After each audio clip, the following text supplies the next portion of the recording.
Continua il nostro viaggio all'insegna della storia della musica. Oggi parleremo dell'impressionismo. Spero che vi stiano piacendo queste introduzioni a ciascuno dei periodi del canone della musica classica. Vi invito anche ad ascoltare le musiche e i compositori citati. Impariamo e divertiamoci insieme. La musica del periodo impressionista, che va dal circa 1880 al 1925, è caratterizzata da una nuova esplorazione creativa del timbro musicale e del colore attraverso l'orchestrazione, nonché dall'innovazione armonica e melodica, in particolare nelle opere dei due compositori francesi dominanti alla fine del secolo, Claude Debussy e Maurice Ravel.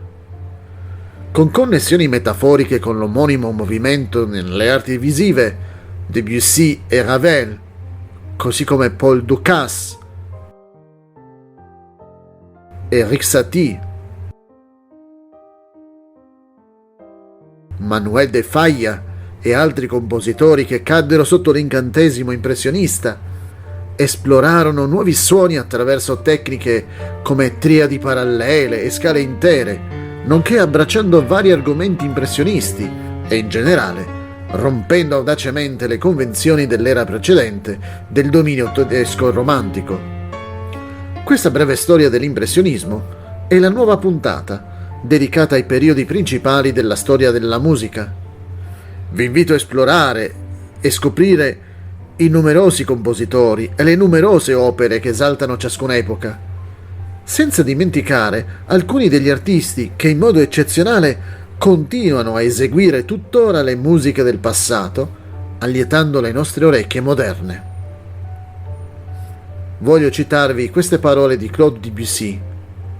La musica esprime il movimento delle acque, il gioco delle curve descritto dalle brezze mutevoli. Il termine impressionista fu usato per la prima volta a metà degli anni 70 del XIX secolo, come termine criticamente derisorio dei dipinti incentrati sulla luce e sul colore di un piccolo gruppo di artisti parigini, il cosiddetto Salon du Refusé, Salone dei rifiutati, fra cui Manet, Renoir, Degas e soprattutto Monet, il cui dipinto Impression sur le Levant ispirò il nome. L'applicazione del termine alla musica si attribuisce al 1880, quale estensione piuttosto prevedibile, anche se la maggior parte dei compositori a cui è stato applicato ne rinunciò il riferimento artistico. Il più famoso, Claude Debussy, affermò che quei critici che lo applicavano alla musica erano imbecilli. Piuttosto, secondo lui, indicava semplicemente la volontà di voler fare qualcosa di diverso.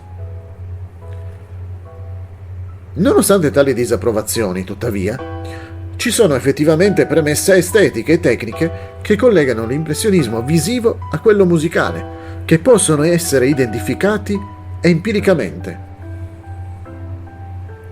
La più importante è la nozione di colore. Nella musica il termine più convenzionale è timbro, che è definito in gran parte attraverso l'orchestrazione, nonché attraverso l'uso armonico, la consistenza, eccetera. L'esplorazione creativa del timbro musicale attraverso l'orchestrazione precede il periodo impressionista.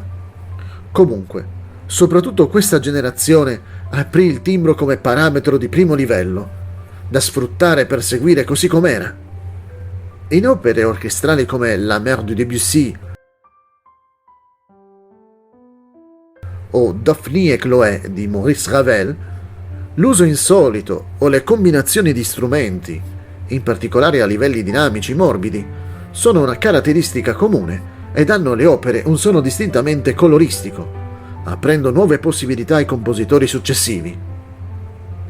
Anche nelle opere per pianoforte solo, come i preludi di Debussy, furono esplorati nuovi timbri attraverso registri estremi, insieme ad approcci unici e colorati dall'armonia e dalla melodia. In effetti, nel regno dell'armonia, il suono impressionista è più facilmente identificabile.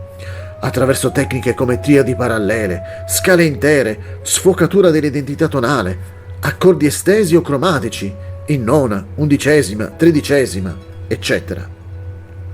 Un altro collegamento fra musica e pittura si può individuare nel loro reciproco fascino per certi temi o argomenti impressionisti, come l'acqua, la riflessione, la fantasticheria, eccetera. Più in generale, tuttavia, gli artisti di entrambi i campi erano motivati dal desiderio di abbattere le vecchie convenzioni per esplorare nuovi metodi e nuove tecniche. Nella musica, questo significava allontanarsi dall'enfasi romantico-germanica sulle forme tradizionali su larga scala, dall'unità tematica e dallo sviluppo, a favore di forme più piccole, individuali e tecniche specifiche del lavoro.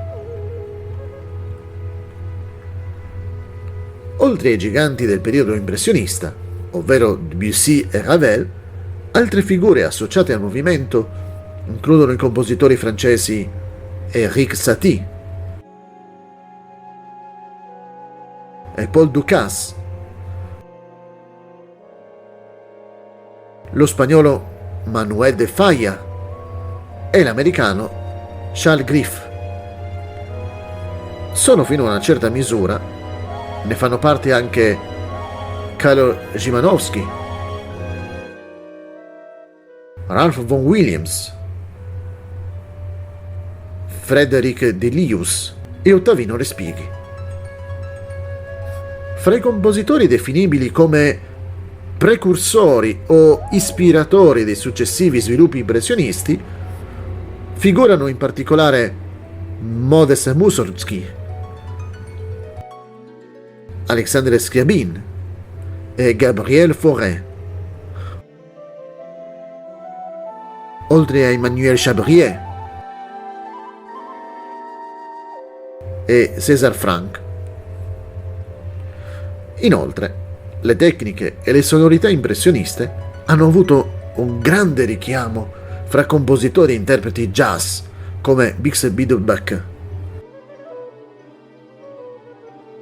Bill Evans, Gil Evans e Duke Ellington. Soprattutto il linguaggio musicale, le tecniche e l'estetica impressionisti hanno avuto un'influenza diretta e profonda sul periodo rivoluzionario moderno che seguì.